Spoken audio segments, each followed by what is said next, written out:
நீங்க மாவட்ட நீதித்துறை வேலைவாய்ப்புக்கு தயாராகுறீங்க. குறிப்பா வாட்ச்மேன், மசால்ச்சி, அலுவலக உதவியாளர், ரீடர், எக்ஸாமினர் போன்ற பணிகளுக்கு நீங்க தயாராகுறீங்கன்னா, இந்த காணொளி உங்களுக்கு ரொம்பவே பயனுள்ளதா இருக்கும். இதுல மொத்தம் 70 கொஸ்டின்ஸ் நம்ம பார்க்க போறோம். இதுலருந்து எனக்கு தெரிஞ்சு ஒரு 5 மதிப்பெண் கூட வருகின்ற தேர்வுக்கு எதிர்பார்க்கலாம். ஓகேவா? அதனால புதுசா பார்க்குறவங்க மறக்காம சப்ஸ்கிரைப் பண்ணிட்டு கன்டின்யூ பண்ணுங்க.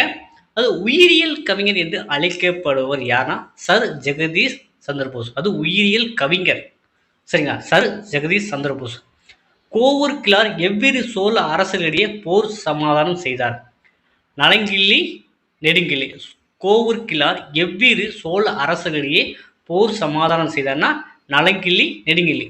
பிஹெச் மதிப்பு 7 விட அதிகமாக இருந்தால் அக்கரைசல் காரத்தன்மையுடையது. சரிங்களா? பிஹெச் மதிப்பு 7 விட அதிகமாக இருந்தால் அக்கரைசல் காரத்தன்மையுடையது. இந்திய விண்வெளி ஆராய்ச்சி நிறுவனத்தின் தலைமையகம் எங்கே இருக்குது அப்படின்னா, அது இந்திய விண்வெளி ஆராய்ச்சி தலைமையகம் பெங்களூரில் தான் இருக்குது. சரிங்களா? அதே போல் இந்திய அறிவியல் கழகமும் எங்கே இருக்குது அப்படின்னா, அதுவும் பெங்களூரில் தான் இருக்குது. தமிழ்நாட்டில் உள்ள கடற்கரை நீளம் எங்கே எவ்வளோ இருக்குன்னா சுமார் 1000 கிலோமீட்டர். சரிங்களா? தமிழ்நாட்டின் கடற்கரை நீளம் சுமார் 1000 கிலோமீட்டர்.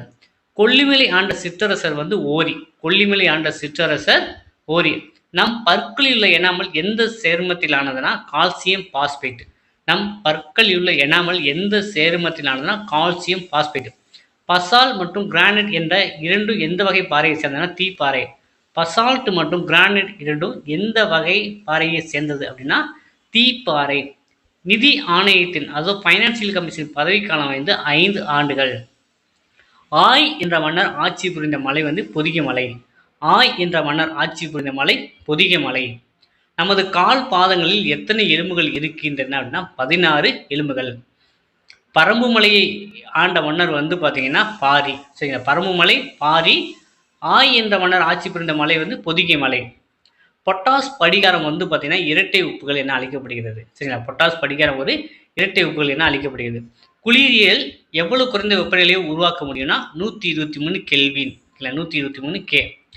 போலியோ தடுப்பு மருந்தை கண்டுபிடித்தவர் யாருன்னா ஆல்பர்ட் ஷெலின். சரிங்களா? போலியோ தடுப்பு மருந்தை கண்டுபிடித்தது ஆல்பர்ட் ஷெலின். திருக்கோவிலூர் பகுதியை ஆண்ட மன்னன் காரி. திருக்கோவிலூர் பகுதியை ஆண்ட மன்னன் காரி. நீரில் கரைந்து ஹைட்ராக்சைடு அயனிகளை தருபவை காரங்கள். நீரில் கரைந்து ஹைட்ராக்சைடு அயனிகளை தருபவை காரங்கள். ஒரு வகுப்பில் உள்ள மாணவ மாணவிகளின் விகிதம் 4:5. மாணவர்கள் எண்ணிக்கை 20 எனில் மாணவிகள் எண்ணிக்கை அப்படின்னா இப்போ பார்த்தீங்கன்னா மாணவ மாணவிகள் அப்போ 2 பேர் கூடனா ஃபஸ்ட்டு உள்ளது 4ங்கிறது மாணவர்கள் குறிக்கும் விகிதம், மாணவிகள் 5 குறிக்கும். அப்போ பார்த்தீங்கன்னா மாணவர்கள் எண்ணிக்கை 20 இருந்துச்சு அப்படின்னா மாணவிகளுக்கு இப்போ 4 இன்ட்டு மல்டிப்ளை பண்ணால் தான் 20 வரும். 4 × 5 20. அதே போல் 5 நம்ம 5ஆல் மல்டிபிள் பண்ணோம்னா 25. ஸோ 25 மாணவிகள் தான் கரெக்டு. அஜந்தாவில் உள்ள குகை கோவிலின் எண்ணிக்கை 27. அஜந்தாவில் உள்ள குகை கோவிலின் எண்ணிக்கை 27. இனிமே தமிழ் மொழி எது என தொடங்கும் பாடலை இயற்றியவர் பாரதிதாசன். இனிமே தமிழ் மொழி எது என தொடங்கும் பாடலை இயற்றியவர் பாரதிதாசன். ரஷ்ய புரட்சியை தலைமையேற்றி நடத்தியவர் ஜோசப் ஸ்டாலின். ரஷ்ய புரட்சியை தலைமையேற்றி நடத்தியவர் ஜோசப் ஸ்டாலின். கனியுண்டு இச்சொல்லின் இலக்கணம் உரிச்சொல். கனியுண்டு இச்சொல்லின் இலக்கணம் உரிச்சொல். அமிலத்துடன் பினாப்தலின் சேர்க்கும் போது கீழ்கண்ட எந்த நிறத்தை பெறுகிறதா? நிறமற்றது.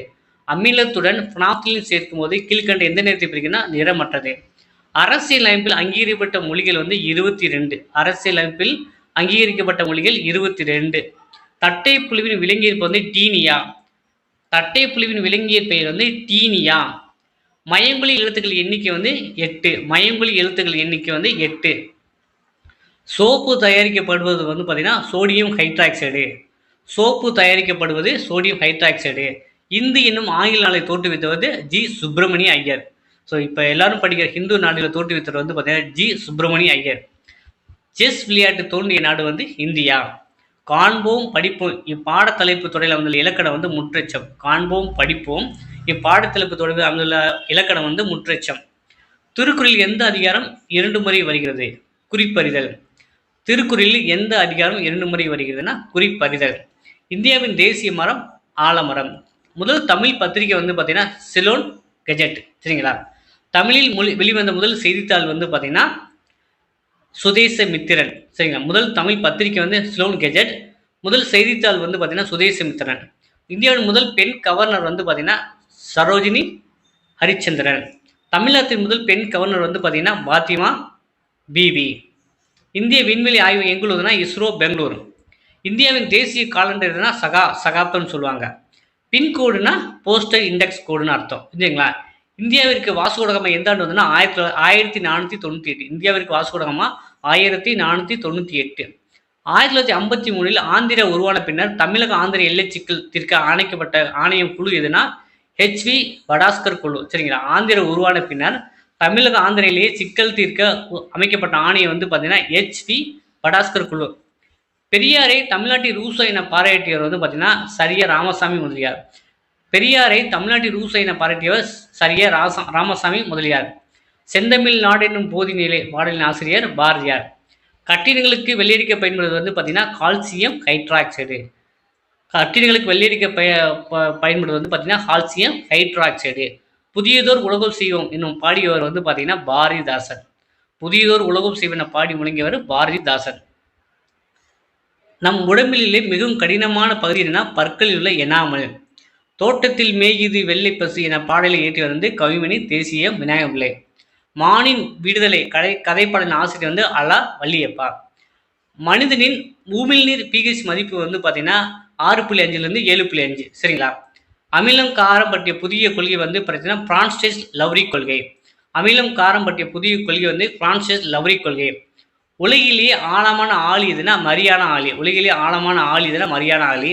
மிகப்பெரிய மலர் இனம் எதுனா ரப்லேசியா அர்னால்டி. உலகிலேயே மிகப்பெரிய மலர் இனம் ரப்லேசியா அர்னால்டி. உலகிலேயே மிகப்பெரிய நன்னீர் ஏரினா சுப்ரியர் ஏரி. நன்னீர் ஏரி வந்து சுப்ரியர் ஏரி. உலகிலேயே மிகச்சிறிய தீவாக உள்ள நாடு வந்து பார்த்தீங்கன்னா நவுரு தீவு. உலகிலேயே மிகச்சிறிய தீவாக உள்ள நாடு எதுனா நவுரு தீவு. உலகின் மிகப்பெரிய எரிமலையில் ஒன்றான லஸ்கார் எந்த நாட்டில் உள்ளது? சிலி நாட்டில். உலகின் மிகப்பெரிய எரிமலையில் ஒன்றான லஸ்கர் எந்த நாட்டில் ஒன்றா சிலி நாட்டில். மிக நீளமான மலை எதுனா ஆண்டிஸ் மலைத்தொடர். மிக நீளமான மலை தான் ஆண்டிஸ் மலை. உலகின் மிக நீளமான நீர்வீழ்ச்சி ஏஞ்சல் நீர்வீழ்ச்சி. உலகின் மிக ஆழமாகக்கூடிய நதி வந்து காங்கோ நதி. உலகின் மிகப்பெரிய தீவு வந்து கிரீன்லாந்து. மிகச்சிறிய கண்டம் ஆஸ்திரேலியா. இந்தியாவின் மிக உயர்ந்த இலக்கிய விருது வந்து பார்த்தீங்கன்னா என்னது? ஞானபீட விருது. அதிக மக்கள் அடர்த்தி கொண்ட கண்டம் வந்து பார்த்தீங்கன்னா ஆசிய கண்டம். உலகிலேயே மிகப்பெரிய நூலகம் எங்கு உள்ளதுன்னா Washington DC America. Punjab Kesari என அழைக்கப்பட்டவர் லாலா லஜபதி ராய். இந்தியாவின் முதல் செயற்கைக்கோள் ஆரியபட்டா. இந்தியாவில் கண்டவிட்டு காண்டு பாயும் ஏவுகணையின் பெயர் வந்து அக்னி. தொழில் புரட்சி முதலில் ஆரம்பித்த நாடு இங்கிலாந்து. காவிரி நதி வங்காளவிரியில் எங்கு கலக்குதுன்னா பூம்புகாரில் கலக்குது. தென்னிந்தியாவின் மான்செஸ்டர் வந்து கோயம்புத்தூர். இந்தியாவின் மான்செஸ்டர் வந்து மும்பை. சருமத்தின் மீதுள்ள நிறத்தின் காரணம் மெலானின். சருமத்தின் மீதுள்ள நிறத்தின் காரணம் மெலானின். ஸோ நண்பர்களே, நம்ம வந்து பார்த்தீங்கன்னா ஆஃபீஸ் அசிஸ்டன்ட் வாட்ச்மேன் மசாலஜிக்கு வந்து டெஸ்ட் பேஜ் வந்து போய்கிட்டு இருக்குங்க. சரிங்களா? 10ஆம் தேதி ஸ்டார்ட் பண்ணிருந்து இப்போ ஒரு 5 டெஸ்ட்டு முடிஞ்சிடுது. ஸோ இப்போ இடையில ஜாயின் பண்ணாலும் நீங்கள் ஜாயின் பண்ணிக்கலாம். ஸோ உங்களுக்கு வந்து பார்த்தீங்கன்னா 30 டெஸ்ட்டு வைக்கிறோம். அதில் எல்லாமே சிலபஸ் கவர்டு தான். 6 to 8 தனியாக டெஸ்ட்டு. அதுபோக வந்து சில வீட்டு பராமரிப்பு முறைகள் சுகாதாரத்துக்கும் தனித்தனியாக டெஸ்ட்டு கண்டக்ட் பண்ணுறோம். ஸோ விருப்பம் உள்ளவங்க இந்த டெஸ்ட் பேஜில் ஜாயின் பண்ணிக்கலாம். டெஸ்ட் பேஜில் ஜாயின் பண்ணுறவங்களுக்கு ஸ்டடி மெட்டீரியல் எல்லாமே வந்து சிலபஸ் கவர்டு ஸ்டடி மெட்டீரியல், வீட்டு பராமரிப்பு, சுகாதார, உணவு தயாரிப்பு மற்றும் பரிமாறுதல், தோட்டக்கலை போன்ற ஸ்டடி மெட்டீரியலும் ப்ரொவைட் பண்ணுறோம். தமிழ் தகுதி தேர்க்கான ஸ்டடி மெட்டீரியல் வரும். அப்புறம் வந்து நடப்படிவுகள், அடிப்படை கணிதம், இது எல்லாத்துக்கும் ஸ்டடி மெட்டீரியல், டெஸ்ட் பேஜ் எல்லாமே வந்து நம்ம ப்ரொவைட் பண்ணுறோம். இது காஸ்ட் வந்து பார்த்தீங்கன்னா ஜஸ்ட் 500 rupees தான். ஸோ விருப்பம் உள்ளவங்க இந்த டிஸ்பிளேல இருந்த வாட்ஸ்அப் நம்பருக்கு சாட் பண்ணி நீங்கள் வாங்கி படிக்கலாம். அதே போல் எக்ஸாமினர் சீனியர் ஃபிலிப்புக்கும் தனியாக டெஸ்ட் பேஜ் பைக் இருக்குது. அதுக்கும் ஜாயின் பண்ணாலும் நீங்கள் ஜாயின் பண்ணிக்கலாம். ஸோ இந்த காணொலி உங்களுக்கு மிகவும் பயனுள்ளதாக இருக்கும் அப்படின்னு நம்புகிறேன். ஸோ இந்த வீடியோ பிடிச்சா மறக்காமல் லைக் பண்ணுங்கள். உங்கள் நண்பர்களுக்கும் தேவைன்னா அவங்களுக்கும் ஷேர் பண்ணுங்கள். ஸோ ஸ்டடி மெட்டீரியல் வாங்குறவங்களுக்கு, டெஸ்ட் பேஜ் வாங்குறவங்களுக்கு இதே போல் PDF வந்து கிளாஸஸ் எடுத்து ரெகுலராக அவங்களுக்கும் சென்ட் பண்ணி விட்டுருவேன்.